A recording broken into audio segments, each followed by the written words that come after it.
السلام علیکم ورحمت الله وبرکاته. یو محترم ورور پوښتنه کړې ده، وایي ځینې خلک په داسې حال کې چې د شرعي احکامو او د حیض او نفاس د مسایلو څخه خبر نه وي، د خپلو ښځو د حیض او نفاس په حالت کې جماع کوي، یعنې یو ځایوالی د خپلو مېرمنو سره کوي د میاشتني عادت په حالت کې. نو آیا د شریعت د مخې د هغوی د عمل څه حکم لري؟ محترم وروره، د حیض په دوران کې د ښځې سره یو ځایوالی د قرآن کریم او نبی صلی الله علیه وسلم د احادیثو د تصریحات د مخې دا ناجایز عمل دی، حرامه او ګناه کبیره ده. په دې دوران کې د خپلې ښځې سره سړی باید جماع ونه کړي، باید ورسره یو ځای نه سي.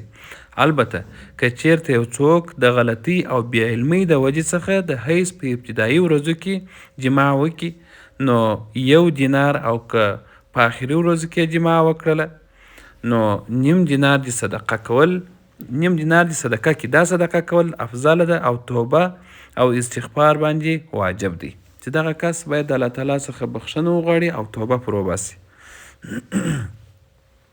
لکه لما قال علامه حسن بن عمار رحمة الله عليه ويحرم بالحيض والنفاس الجماع والاستمتاع، وی حرام دی په حیض و په نفاس کې جماع او همداسې نه په اخیستل بما تحت سره الى تحت رکبه، د زنګانه څخه بیا تر نو پورې د دغه ځای څخه باید څوک د میاشتني عادت په حالت کې د ښځې څخه ګټه وانخلي. لکه الله تعالی وایي ولا تقربوهن حتی یطهرن، تر هغه وخته پورې به تاسې خپلې ښځو ته نور نږدې کیږئ تر څو چې دوی پاکې سوي نه وي. السلام علیکم ورحمة الله وبرکاته.